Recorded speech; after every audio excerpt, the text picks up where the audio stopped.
Okay, so let's have a look at R.Honda.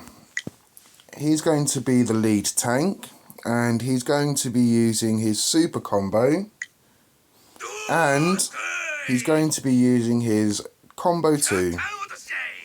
These are going to be used so he can build up as many stacks of fortune so I can unlock his totally loaded ability. The reason why I want to unlock this totally loaded is because at 7 stacks of fortune, I'll get the totally loaded, and then I'll be able to do his Grand Eminence. And the Grand Eminence is going to put a shield onto my fighters and also has a chance to interrupt. The shield that he's going to get, when it's dispelled off of an ally, I'm going to get a chance to then get some more fortune.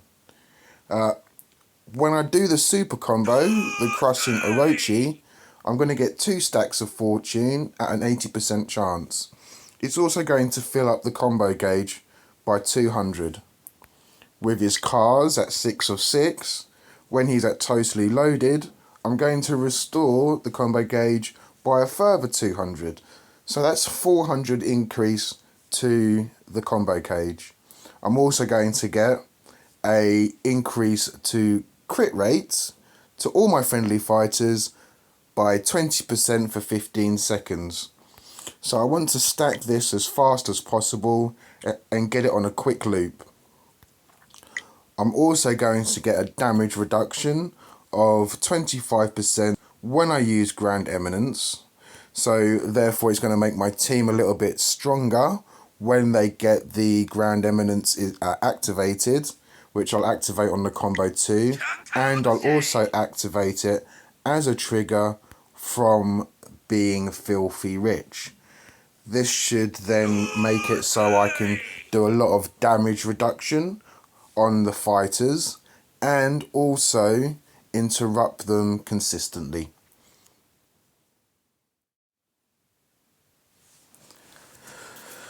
Now let's have a look at Overlord Bision.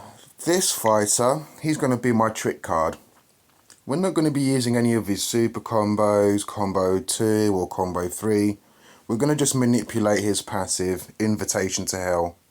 Now, when he triggers his Invitation to Hell, he's going to unleash an Agony Vortex at the power of a level 3.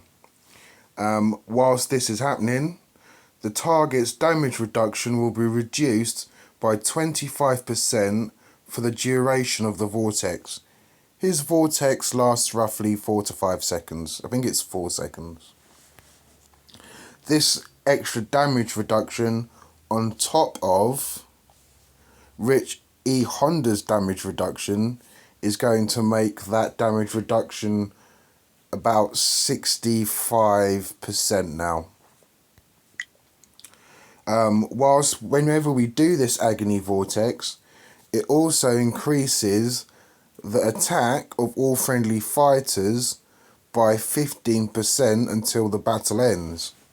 Now, to increase this Agony Vortex, we want to make him trigger it as much as possible.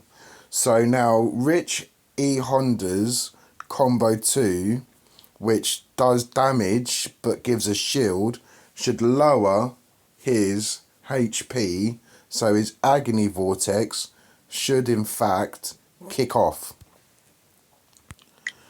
When we're doing this Agony Vortex, he'll also be getting an increased damage by 12%. This will go up another 12% on the second time, and that will be the maximum. So there's a 24% increase to damage. Also, his Invitation to Hell should also cause all the damage received by allies to go to him. So 20%, of damage taken by allies will go to him. And R.Honda, when he has Grand Eminence, he increases our damage resistance by 25%. So everyone's going to have, besides Overlord Bision, 45% damage buff, damage resistance. That's going to come in very useful as well. I will also say as well that Agony Vortex also does 15% true damage. True damage doesn't get affected by any damage resistance, so he will be doing really strong damage. We've all seen how Overlord works, so we all know that both Overlord Bision, and R.Honda, they do strong damage to targets. They just chew through units like nobody's business.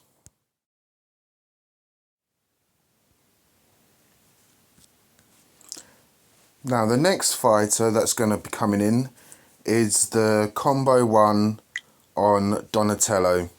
Now he's a healer. He won't be able to heal Overlord Bision once his Infernal's kicked in. But what he will be doing is in fact putting up shields when he's got enough turtle reason. I'm going to stack up this turtle reason as fast as possible, because as well as him gaining turtle reason from healing people, he can gain it from healing tanks, which is obviously R.Honda. And we're going to in fact push so he can get his special trigger to move. So even though he can add a lot of shields that can block attack, when Raphael is his assistant, Raphael will make him trigger a Phantom Blast. The Phantom Blast looks a bit like his combo to Windstaff, and this is actually going to help him unlock his 6 of 6 cars, so that doesn't become useless.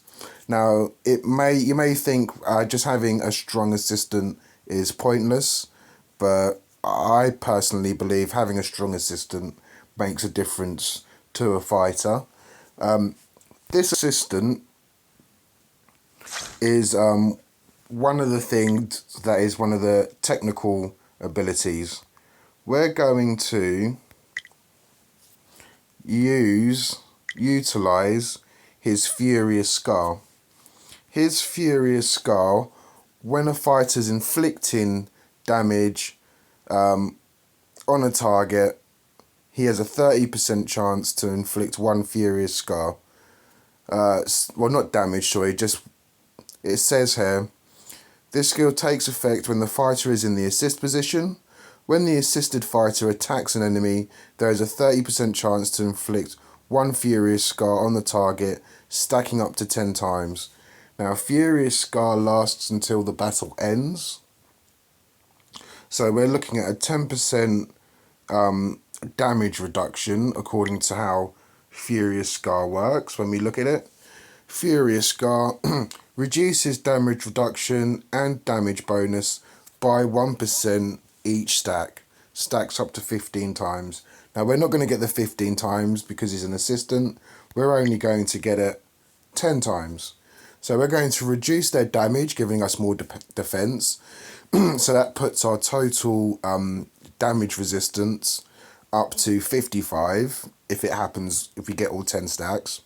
And we're also going to get an extra 10% damage reduction on them.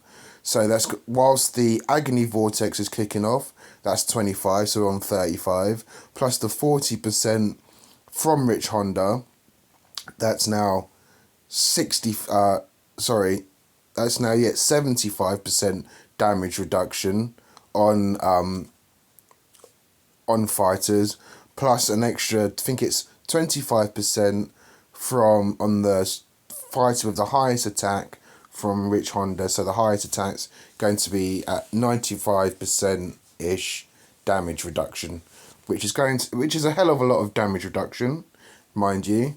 And not bearing in mind, the Agony Vortex is going to be doing true damage as well. I'm also going to use this healer, Summer Poison.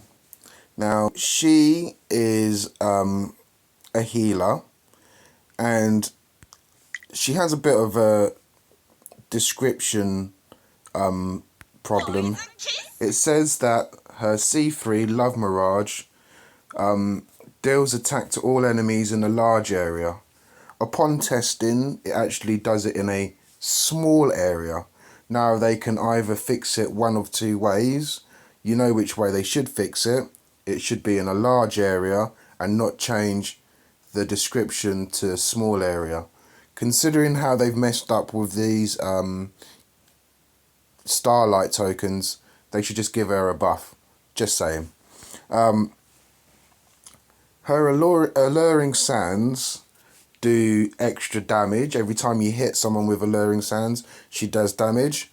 Now, this can work out quite well because when Donnitello triggers his attack, he does a lot of hits, so he's going to trigger her Alluring Sands. When Overlord Bision triggers his attack, he's going to do a lot of hits, which is going to trigger the Alluring Sands. But the thing is that they both, most importantly, last a long time. Because it's a trigger interval of 3 seconds, and they last roughly like, Vortex lasts like 4 or 5 seconds. So you might get 2 in there, even though the maths isn't mathing on that one. But it does seem to happen twice. Oh yeah, because the interval's now 2 seconds when it's at level 4. Sorry, my bad. But also, the Alluring Sands, when done by the combo 3, does true damage. So now, when the trigger moves are happening from Donnitello and Overlord Bision, they're doing true damage with all of that damage reduction on top of that. When it's at 6 cars, when it's at 3 cars, this is the good one, it gets 2 additional heals. I'm not entirely sure how that works. I'm hoping that it will heal 2 fighters and not 1. So therefore, when it's healing Overlord Bision and he can't be healed, it's going to heal an extra person. So I'll be able to still get some kind of healing effect from her Alluring Sands. She also, when she does trigger the Alluring Sands, she does increase attack for 5% up to 6%, up to 6 times, so for 4 seconds. So your fighters, whilst they're hitting the other players, they're going to probably get a 30% increase in attack, and you've got the 15% increase of attack with the Agony Vortex. That's a 45% increase in attack. That attack's going to translate into the true damage, so it's going to end up doing a lot of big true damage, which will be it'll be very interesting to see this when it's built, just how much damage I can squeeze out of this team. Now, the final fighter is Arceon Decapree. She's going to be the assistant. She's going to be the assistant on Overlord Bision. The reason why I want this as the assistant is because she does relatively high damage and she has very little defenses. It keeps my Overlord Bision, even at maximum powers, is going to keep him quite squishy. So he can pop off his Agony Vortex as much as possible. I don't really have to look at at her cars. Obviously, you will get them because it's going to add that extra attack give you more of those damage bonuses and etc. That would be great for the assistant. The thing we're looking at here is her Judgment Flame. Now, because Overlord Bision hits quite a lot of times, I've borrowed a Decapree to test this. There's a 15% chance to inflict Judgment Flame. It's not much, but considering how often Overlord Bision hits, you actually end up getting quite a lot of Judgment Flame onto a fighter. And once the Judgment Flame reaches 5 stacks on an enemy fighter, it does true flame damage, which is again more true damage. So now Overlord's got true damage and true flame damage from the Agony Vortex.